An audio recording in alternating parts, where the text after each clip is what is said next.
1번 다음 자료를 이용해서 계정 과목 및 적요 등록 메뉴에서 견본비 계정 과목 현금 적요를 추가 등록하시오 나왔습니다. 그러면 이제 계정 과목 및 적요 들어오시면 되겠고요. 그 다음에 코드 줬으니까 842 치시면 바로 가지죠. 그냥 키보드에 842 쓰시면 바로 이동합니다. 현금 적요 넣어달라 했으니까 넣으시면 되겠죠.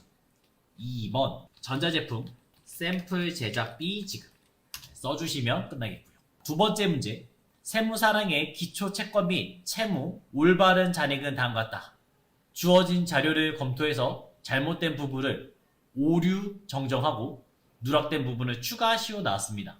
이런 문제는 이제 초기월 가시면 되겠습니다. 이 초기월은 재무상태표에 있는 거를 반영하는 곳이에요. 재무상태표에 있는 내용들이 이제 여기에 들어온 겁니다. 자, 그래서 외상매출금을 한번 클릭해보면 4천만 원 써 있었는데 차액이 발생했어요. 2,700만 원 발생했으니까 고치면서 가시면 되겠죠. 홍금전기 요거는 3천만 원 있었고요. 그 다음에 금강기업 요거는 1,000만 원 바꿀 게 없습니다. 외상매입금은 현재 5,600만 원의 재무상태표에 표시가 되어 있다는 얘기고요. 30산업은 3천만 원, 하나무역은 2,600만 원 되겠습니다. 그래서 차액이 없으면 맞는 겁니다. 그 다음 세 번째 받으러 2,500만 원 있었는데 2,500만 원 안 써있죠? 그럼 넣으셔야죠. 그냥 타이핑 치면 안 나옵니다. 이런 거는 뭐 누르셔야 돼요? F2번 코드 도움 눌러서 여기에다가 검색하시면 되죠. 대오전자를 검색하신 다음에 2,500만 원 넣으시면 잘 나올 겁니다. 이런 식으로 만드시면 되겠어요. 2번 문제였습니다. 세 번째 문제 전기분 재무제표 중 아래 계정 과목 다음과 같은 오류를 발견했다. 관련 재무제표를 수정하라 나왔습니다. 회전시키는 문제가 되겠습니다. 먼저 전력비 보니까 생산분해요. 500번대 있네요. 그럼 어디 가셔야 돼요? 원가 명세서 여기서부터 시작하는 거죠. 원가 명세서 가시면 여기에서 지금 전력비를 고치시면 되겠어요. 200만 원이 아니라 420만 원 바꾸시면 되겠죠. 전력비를 420만 원 바꾸시면 되겠고 이걸 바꿨으면 단기 제품 제조원가 단기 제품 제조원가 이 금액을 기억하고 있어야 되죠. 9,650만 원을 기억하고 있어야 됩니다. 그 다음에 얘를 손익계산서 들어와서 뭐 누르면 나와요? 제품 매출 원가를 클릭하면 단기 제품 제조원가 나오잖아요. 이 금액을 고치시면 되겠죠. 그래서 9,650만 원 바꿔주시면 되겠어요. 그 다음 영업부에서는 수도광열비 300만 원이 아니라 110만 원이었죠. 110만 원 써주시면 되겠습니다. 이제 손익계산 다 끝났으니까 잉여금 처분계산서 넘어가시면 되겠죠. 잉여금 처분계산서 클릭해서 들어오시면 되겠고 그 다음에 여기서는 그냥 불러오기만 한번 누르시면 되죠. 불러오기만 눌러주시고 미처분 이익여금 요 금액을 컨트롤 C 복사해 주시면 되겠습니다. 그 다음 이제 재무상태표에다가 넣어주시면 되잖아요. 어디에 넣어야 되냐? 2월 이익여금 요 자리에다가 넣으시면 되겠습니다. 그래서 대차가 없으면 맞는 거죠. 간혹 2월 이익여금 요게 없을 때도 있어요. 그럼 저희가 만들어서 넣으시면 됩니다. 회전시키는 문제 확인해봤고 일반 존표는 총 6문제 나오겠고요. 하나당 3점씩 계산하시면 되겠죠. 1번부터 가보죠. 영업부 사무실로 사용하기 위해서 세무빌딩과 사무실 임대차 계약을 체결했습니다. 보증금 600만원 중 계약금 60만원을 보통예금 계좌에서 이체했고요. 잔금은 다음 달에 지급하겠다. 자, 제가 이 건물을 쓰고 싶다 말한 거죠. 그러면서 이제 돈을 주는 얘기입니다. 그러면 차변에 뭐예요? 임차 보증금. 돈을 내고 오는 거였고요. 그 다음에 지금은 그 중에서 회계상의 거래는 뭐였어요? 보증금 60만원. 딱 요것만 쓰시면 되는 거죠. 얘는 아직 회계상의 거래가 아니에요. 60만원만 회계상의 거래입니다. 차변에 선급금. 요것만 쓰시면 되죠. 선급금, 세무비딩 60만원 쓰시면 되겠고 그 다음에 이 돈을 다 뭐 넣냐면 보통 예금으로 60만원 냈습니다. 자, 그리고 이제 나중에 나중에 제가 잔금을 다 치러야 될 거 아니에요. 그러면서 이제 임차 보증금 세무한테 600만 원을 내겠죠. 총 600만 원. 대변에 선급금, 세무 비리 지금 냈던 60만 원 없어지고 나머지만 내주시면 되겠습니다. 나머지는 뭐 보통 예금 냈다. 이런 식으로 회계 처리하시면 되겠죠. 지금은 1번 상황이에요. 1번 상황. 그래서 여기까지도 나중에 생각해 주시면 되겠습니다. 자, 2번 하나카드 7월분 매출대금 350만원 가맹 수수료 2%를 차감한 금액이 당사 보통예금 계좌로 입금되었다. 자, 이 얘기는 어떻게 시작돼요? 내가 장사를 하는 거죠. 내가 장사해서 물건을 판 거예요. 350만원치 손님이 긁었다 쳐요. 우리 회사의 제품을 사서 350만원짜리 긁었어요. 그럼 저희는 나중에 보통 2, 3일 뒤에 그 350만원이 들어올 거예요. 근데 다 들어와요? 아니잖아요. 카드 수수료 빼고 들어올 거 아니에요. 그 얘기가 되는 거예요. 자, 그러면 이렇게 되겠죠. 대변에 외상 매출금 회수하는 얘기가 되고요. 하나카드한테 받을 거고요. 350만원을 받을 겁니다. 근데 저희는 이 돈을 받는 게 아니잖아요. 다 못 받잖아요. 2% 빼겠죠? 계정이는 뭐예요? 이런 게 이제 수수료, 비용, 판관비로 가주시면 되겠습니다. 2%니까 7만원 빼고 나머지 돈만 받으시면 되겠죠. 그래서 실제로 받은 돈은 보통 예금으로 343만원을 받으시면 되겠습니다. 또 이런 비슷한 경우에서 수수료 비용 언제 나오냐? 우리가 만약에 통장으로 이체를 했어요. 이체 수수료가 나올 수 있죠? 그때도 수수료 비용 써주시면 되겠습니다. 그 다음에 우리가 퇴직연금에 가입하잖아요. 확정기여형, 확정구형 있었죠? 그 상대방 회사 거기도 당연히 운영할 돈이 필요합니다. 그래서 내가 낸 돈의 몇 %를 쓰겠다 나오죠. 그때도 수술 비용 되겠습니다. 자, 세 번째가 지금 딱 맞게 확정급여형, 확정기여형 나왔습니다. 확정기여형 그 다음에 확정급여형 이 두 가지를 비교하시면 되죠. 납부시 우리가 납부했을 때 확정기여형은 어떤 계정이 떠올라야 돼요? 퇴직급여가 떠오르시면 되겠고 확정급여형은요? 퇴직연금, 운용자산 이게 떠오르시면 되겠죠. 급여와 급여는 같이 올 수 없다. 이것만 한번 생각하시면 되겠습니다. 조금 더 얘기하자면 확정기여형은 운용책임을 누가 져요? 종업원이 지는 거고요. 그 다음에 확정급여형은 회사가 집니다. 그러면서 이제 운용수익이 생길 수 있죠. 네, 운용수익이 생길 수 있습니다. 그러면 확정기여형에서는 회계 처리 자체가 없어요. 그 다음에 확정급여형은 당연히 회계 처리 하셔야겠죠. 회사가 책임질 거니까. 그럼 차변에는 뭐예요? 퇴직연금, 운용자산 쓰시면 되겠고요. 그 다음에 대변에는 이자, 수익 이렇게 회계 처리해 주시면 되겠습니다. 그리고 그 직원이 이제 나갔을 때 사람들이 퇴사했을 때 퇴사 시 확정기여형은 회계 처리가 없고요. 확정급여형에서는 우리가 장부에 써놨을 거 아니에요. 나갈 걸 대비해서 가지고 있는 돈 있죠? 퇴직급여, 충당 부채를 먼저 없애버리고 그 다음에 퇴직연금, 운용자산을 날리시면 되겠습니다. 근데 내가 만약에 돈을 조금 넣어놨어요. 그럼 더 줘야겠죠? 더 줘야겠죠? 그러면 비용처리, 퇴직급여를 더 쓰시면 되겠고요. 그 다음 대변에 뭐 보통예금으로 이체해 주시면 되겠습니다. 지금 문제를 한번 보자면 퇴직을 위해서 퇴직금 880만원 당사 모든 직원에 대해서 확정급여형 회사가 책임지는 그런 거에 가입했고요. 현재 퇴직연금 운용자산 잔액 5,200만원 있다고 나왔습니다. 그러면 충분히 커버가 되잖아요. 880만원 주면 되니까. 그럼 차변에 뭐요? 퇴직급여 880만원 쓰시면 되는 거고 그 다음에 대변에는 퇴직연금 운용자산 880만원 쓰시면 되겠습니다. 왜 퇴직급여를 썼냐? 퇴직급여 충당부채 맨 마지막에 보시면 설정하지 않았잖아요. 있었으면 먼저 썼어야 돼요. 없으니까 바로 일로 온 거예요. 4번 나라은행부터 차입한 대출금 2천만원 있었고요.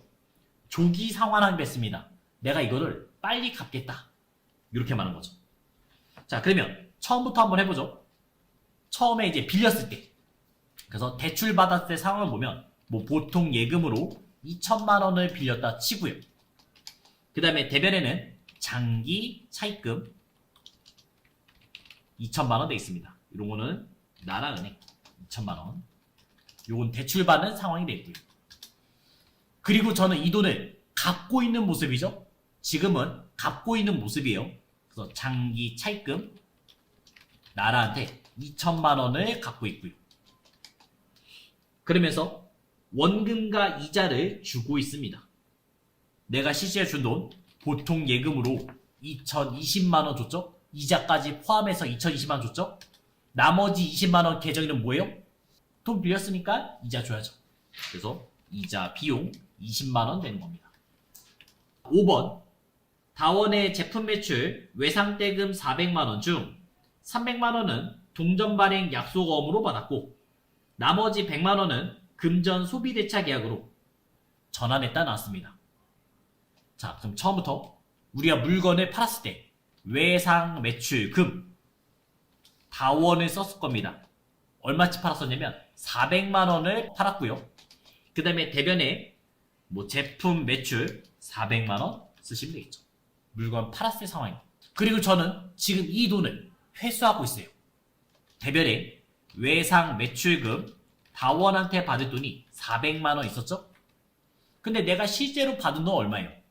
300만 원만 받았습니다. 그것도 동전 발행 약속원 받았으니까 받으러 다원한테 300만 원 받고 있죠. 요런 상황입니다. 자, 그럼 나머지 100만 원요? 그 다원이 현재 돈이 없는 거예요. 그래서 그 100만 원은 빌린 걸로 해달라. 그렇게 말한 거예요. 금전 소비대차 계약 1년 돼요. 자, 일단 1년을 넘지 않았으니까 단기 대여금 다원 100만 원 넣어주시면 되겠습니다. 자, 그 다음 6번 사업용 중고트럭 취득과 관련된 취득세 40만 원을 현금 납부했다 나왔습니다. 취득 시 모든 부대 비용은 취득원가에 가산돼야 되죠? 그럼 차변에 뭐겠어요? 차량 운반비 여기에 포함되면 되죠. 여기 이제 40만 원 들어가시면 되겠죠. 저는 이 돈을 뭐로 냈냐면 현금으로 40만 원 내고 있습니다. 이렇게 일반 전표 한번 살펴봤습니다. 메인 매출 전표는 바로 입력하면서 갈게요. 구매 확인서에 의해서 수출용 제품 원재료를 직지 상사로부터 매입했어요. 영세율 전자 세무서를 발급받았습니다. 매입대금 중 1,000만 원은 외상을 했고 나머지 금액은 당사가 발행한 3개월 만기 약속어음으로 지급했다. 그럼 날짜는 8월 17일 가겠습니다. 일단 매입의 영세네요. 52번 쓰시면 되겠고요. 그 다음에 금액은 1,500만 원 확인해 주시면 되겠죠. 그래서 1,500만 원 써주시면 되겠습니다. 누구한테 샀어요? 직지 상사한테 샀죠? 그래서 직지라고 써주시면 되겠고요. 전자 있고 그 다음 분계 혼합 가시면 되겠습니다. 차변에는 원재료 상 봤죠? 원재료 이거를 매입했다 나왔으니까 원재료 샀고요. 대변에는 돈을 지급해야 됩니다. 자, 그러면 돈 지금 어떻게 하냐면 어음이 500만 원 있고 그 다음에 외상 미수금 1,000만 원 써 있습니다. 이거를 확인하고 주시면 되겠죠. 대변에 부채의 지급 어음 우리 어음을 줬어요. 얼마치요? 500만 원치 줬고요. 그 다음에 나머지 돈은 외상했죠? 주된 거래 맞잖아요. 상품, 제품, 원재료 다 주된 거래니까 외상 매입금 1,000만 원 쓰시면 되겠습니다. 두 번째, 제조부 직원들에게 지급할 작업복 이진 컴퍼니로부터 공급가액 100만 원 외상으로 샀습니다. 그리고 다음에 종이 세금 제한서적 조심해야겠죠. 8월 28일 이것도 어차피 물건을 산 거니까 매입이 되는 거고 그러면서 세무서 있으니까 51번에 과세 똑같이 들어갑니다. 51번에 과세 쓰시면 되겠죠. 자, 금액은 100만 원 쓰시면 되고요. 부가세 별도니까 100만원 쓰시면 되겠고, 그 다음에 공급처는 이진 컴퍼니 쓰시면 되겠죠. 여기서 전자 있어요? 없죠. 전자 없으니까 그냥 엔터 쳐서 넘기시면 되겠고, 그 다음 분계 혼합 가시면 되겠습니다. 자, 차변. 우리 직원들을 위해서 샀잖아요. 그럼 뭐예요? 복리후생비. 복리후생비 제조로 가시면 되겠죠. 그 다음 대변. 이 돈을 다 뭐로 줬어요? 외상했습니다. 주된 거래 아니죠. 미지급금 110만원 나오시면 되겠습니다. 세 번째, 우리 카센터 공장용 화물 트럭을 수리했고요. 수리대금 24만 2천원 부가세 포함되어 있습니다. 현금으로 결제하면서 지출증명용 현금 영수증을 받았다. 단, 수리대금은 차량 유지비로 처리할 것 나왔어요. 공제돼야 한대요? 공장 얘기는 당연히 공제가 됩니다. 그러면 9월 15일, 날짜는 9월 15일, 일단 돈을 썼기 때문에 메인라인이라고 보시면 되겠고, 그 다음에 증빙서류는 현금 영수증이죠? 그 몇 번이요? 61번에 현과를 쓰시면 되겠죠. 생략서를 뺀 나머지는 다 공급 대가 쓰시면 알아서 찢어지죠? 그래서 24만 2천원을 쓰시면 알아서 찢어질 겁니다. 공급처. 누구한테요? 우리 카센터. 그 다음 분계 혼합 가시면 되겠죠. 차변에는 차를 고친 거니까 어떤 계정 쓰시면 돼요? 차량 유지비. 제조 쪽으로 쓰시면 되겠고, 대변에는 우리가 돈을 지급했죠? 그 돈은 현금으로 지급했습니다. 현금 결제라 써있으니까 대변에 현금 써주시면 끝났죠. 4번, 인사부가 사용할 직무역량 강화용 책을 대한도서에서 구입했고요. 전자계산서 딱 끝났어요. 계산서 보이죠? 세금이라는 단어 없죠? 뭐예요? 면세죠. 전자계산서 봐도 면세라는 거 알 수 있어야 되고요. 신문 잡지 이거 다 뭐예요? 면세잖아요. 그 종목을 봐도 면세라고 알 수 있어야 됩니다. 그리고 대금은 외상했다. 9월 27일 일단 샀으니까 매입 쪽이 되는 거고요. 그러면서 이제 면세 확인했죠? 53번에 면세. 계산서 있으니까 53번에 면세 쓰시면 되겠습니다. 가격은 얼마였냐면 20만원이었고요. 그 다음에 공급처 대한도서에서 샀죠. 전자 있고, 그 다음 분계 혼합 가시면 되겠습니다. 차변에 계정이는 뭐예요? 도서 인쇄비 쓰시면 되는데 인사부니까 800번대로 써주시면 되겠죠. 그 다음 대변에 이 돈은 외상했죠? 주된 거래 아니니까 뭐요? 미지급금. 미지급금 20만원 쓰시면 되겠습니다. 5번, 세무 렌트로부터 영업부에서 거래처 방문용으로 사용하는 승용차 100일량 2000cc 5인승 당월분 임차료에 대한 전자생계서 수취했다. 당월분 임차료는 다음 달에 결제될 예정이다 나왔습니다. 자, 그러면 이제 날짜는 9월 30일 되겠고요. 우선 또 돈을 쓰는 얘기죠. 매입이 되겠고, 그 다음에 1000cc 기준 가셔야 되잖아요. 1000cc 이하면 공제가 되겠고, 1000cc 초과면 불공되겠습니다. 그리고 불공되려면 한 가지의 서류가 더 필요해요. 전자생계서가 꼭 필요합니다. 만약에 전자생계서 없어요. 그러면 일반 전표에 쓰는 거예요. 그런 문제는 일반 전표에 쓰는 얘기 되겠습니다. 그래서 일단 54번에 불공을 넣어줬고요. 그 다음에 금액 70만원 되겠죠. 공급처 세무 렌트가 되겠고요. 전자 있고, 그 다음에 불공개 사유는 비영업용 소형 승용차 유지임차, 그 다음 분계 혼합 가시면 되겠습니다. 차변 계정이름 뭐예요? 렌트 했죠? 그럼 계정이름 임차료 판가비로 넣어주시면 되겠고요. 그 다음에 대변에 이 돈은 다음 달에 빠질 거잖아요. 주된 거래 아니니까 미지급금 쓰시면 되겠죠. 자, 지금은 임차료 썼어요. 이런 거는 장기 렌탈이라 생각하시면 되겠어요. 근데 내가 놀러 가려고, 회사에서 어딘가 가려고 하루 빌릴 수도 있겠죠? 렌트할 수 있겠죠? 그런 거는 이제 수수료 비용 써주시면 되겠습니다. 그 다음 이제 6번. 우리 자동차에 공급한 제품 중 일부가 불량으로 판정되어 반품 처리되었으며 수정전자생명서 발급했다. 대금은 해당 매출 관련 외상 매출금과 상계 처리하기로 했고 마이너스로 회계 처리할 건 나왔습니다. 자, 요런 게 이제 마이너스 셈에서 끊는 그런 모습 되겠어요. 날짜는 10월 15일, 10월 15일 되겠고, 요거를 좀 더 쉽게 구하려면 그냥 일반 세금 계산서처럼 생각하세요. 금액만 마이너스 쓰시면 됩니다. 자, 우리 회사 이름은 세무사랑이잖아요. 써있잖아요. 세무사랑이 지금 공급자한테 있는 거죠? 판 것처럼 가시면 되겠습니다.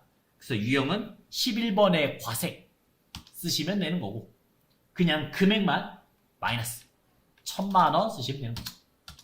공급처 우리 자동차한테 팔았고요. 우리 자동차.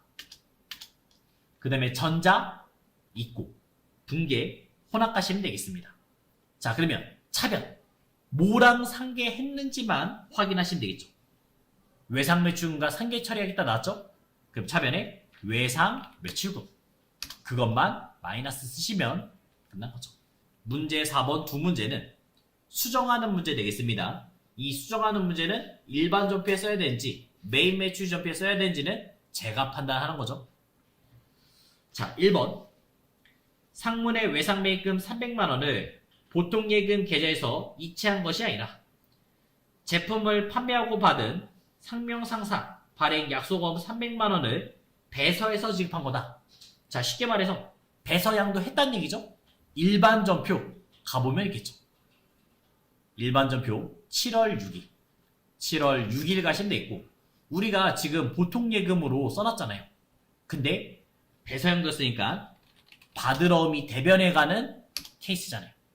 받으러 미 대변에 가는 케이스 3개 있었죠? 배서양도, 추심, 할인 그 3가지 잊지 마시고요. 자, 그 다음에 대변에 거래처 이름 조심하셔야 됩니다. 요거는 상명 상사 이렇게만 바꾸시면 되겠네요.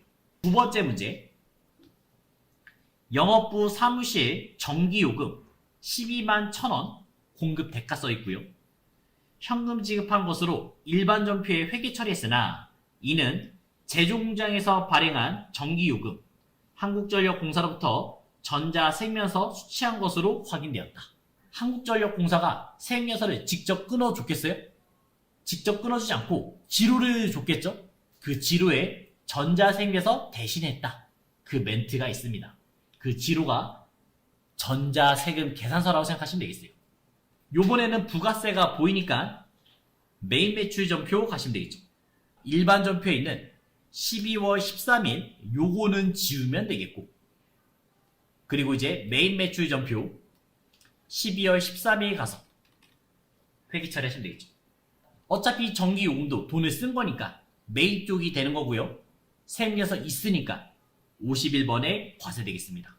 12만 1,000원이니까 우리는 11만원만 쓰시면 되겠죠. 11만원 써주시면 되겠고 공급 가액 쓰면 되겠고, 그 다음에 한국전력공사 전자 있고 붕괴 혼합 가시면 되겠습니다. 차변 계정 이름 잘 생각해 봐야죠. 본사에 썼으면 수도 광열비라는 계정을 쓸 겁니다. 전기요금, 가스 수도료 다 포함해서 가는 거고요. 공장에 쓰시면 둘 다 많이 쓰잖아요. 그래서 각각의 계정이 찢어지겠죠?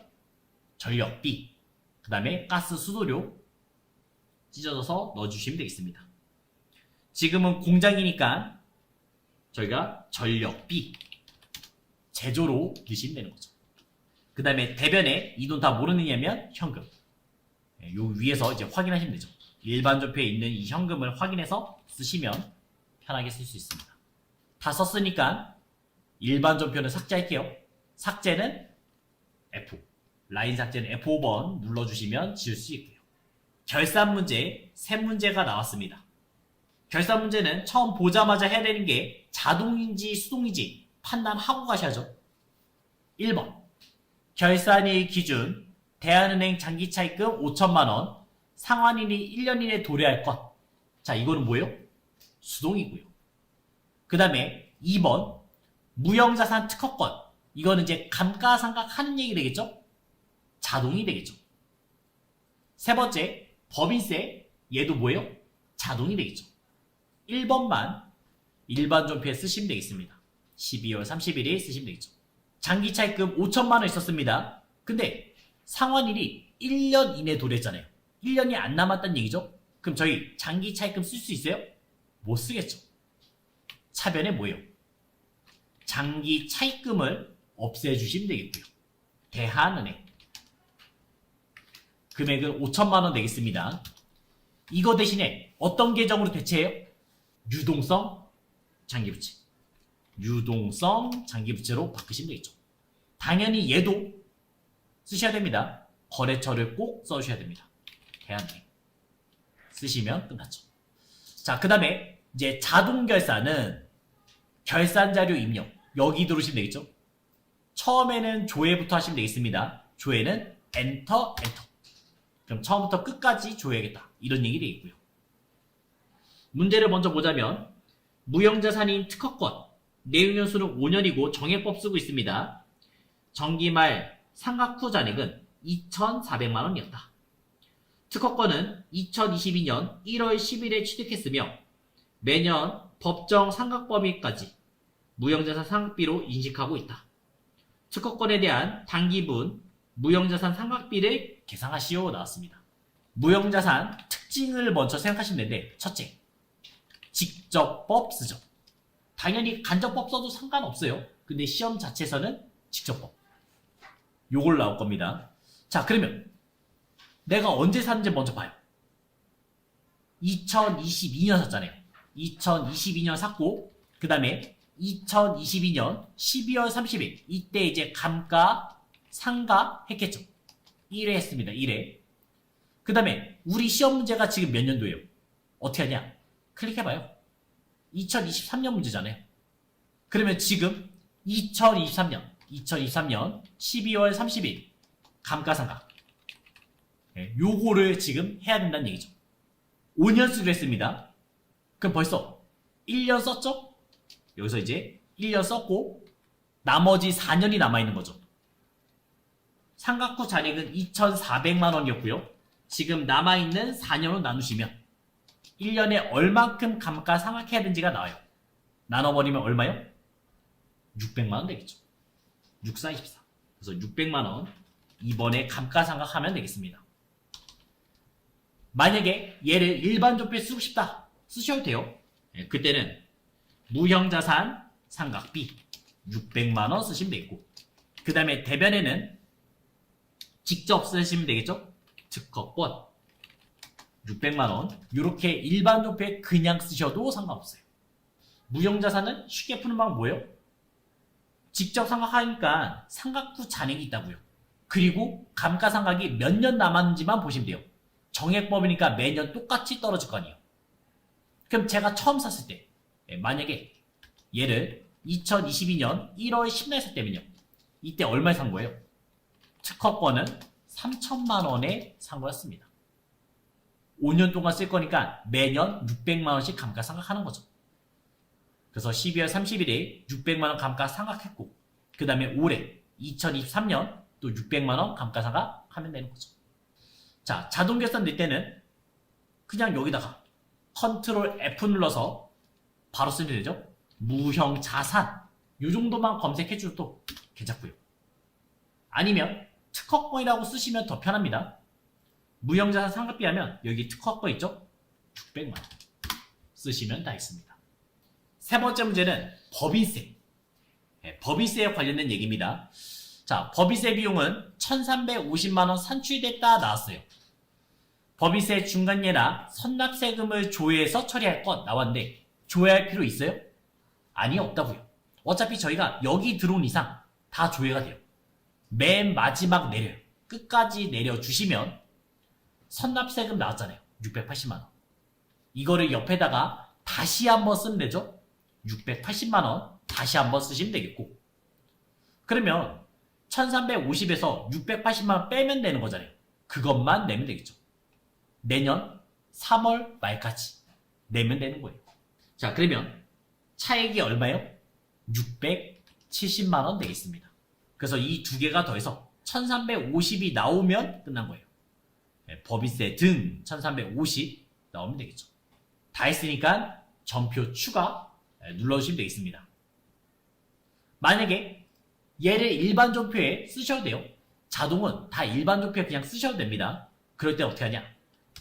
차변에 법인세 등 1350만 원 쓰시면 되겠고, 그 다음에 선납 세금. 아까 선납 세금이 680만 원 있었죠? 그 다음에 지금 나왔던 670만 원은 언제까지 내라고요? 내년 3월까지 내라고요. 계정에 뭐겠어요? 미지급 세금. 670만 원 이렇게 쓰셔도 됩니다. 전표 추가까지 일단 누를게요. 클릭. 예.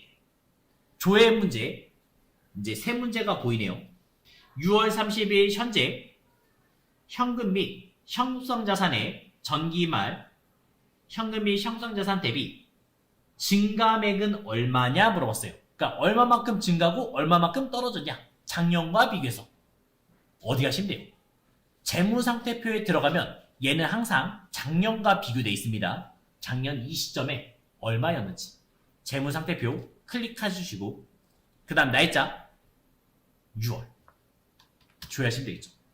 그러면 당기는 올해, 전기는 작년 얘기 되는 거잖아요. 그 중에서도 현금 및 형성자산이에요. 자, 조심할 점 이거예요. 현금 및 형성자산, 당좌자산, 현금, 당좌예금, 보통예금 다 맞죠? 이거를 일일이 더하면 귀찮아져요. 그럴 때 어떻게 하냐? 이거를 제출용 한번 눌러보시면, 제출용 탭 있죠? 요거를 한번 눌러보시면 현금 및 형성자산이라고 한 번에 볼 수 있습니다. 그럼 이것만 계산하시면 되겠죠. 차이만 계산해 주시면 되겠습니다. 자, 그래서 이제 계산기로 쓸게요. 이거는 2억 8,460만 9천원에서 빼기 9,282만 3천원 빼주시면 되겠죠. 그러면 1억 9,178만 6천원 나오시면 되겠습니다. 두 번째 문제는 2023년 제1기 부가가치세 확정 신고 기간 4월부터 6월까지 매출액 중 세무에서 발급분의 공급가액의 합계는 얼마냐 물어봤습니다.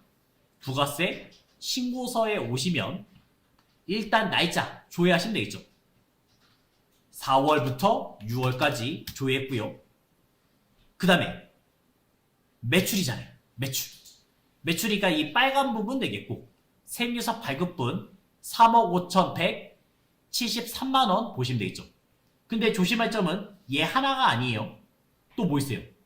영세에도 세무서 발급분이 있습니다. 이거 국내 거래잖아요. 그래서 여기서도 이제 세무서 끊을 수 있는 거죠.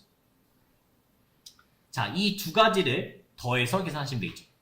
351-730-000 더하기, 그 다음에 38-450-000 더해주시면 3억 9,018만원 나오시면 되겠습니다. 자, 세 번째, 지혜상사에 대한 외상매입금 결제액은 얼마냐 물어봤어요. 계정 나왔죠? 거래처 나왔죠? 이 두 가지가 나오면 어디 가시라고요? 거래처 원장 가시면 되겠죠. 6월부터 6월 30일까지. 그 다음에 계정 이름은 외상매입금 쓰시면 되고요. 그 다음에 지혜상사 지혜 쓰시면 되겠죠. 두 번째 쓸 때는 그냥 코드를 따라 쓰시면 더 편해요. 102. 자, 그러면 이제 바로 나왔죠? 4천만원 나왔죠? 외상매입금 결제. 자, 외상매입금은 부채잖아요. 부채가 차변에 왔다는 얘기 뭐예요? 갚았다는 뜻이죠. 결제한 금액 4천만원 되겠습니다.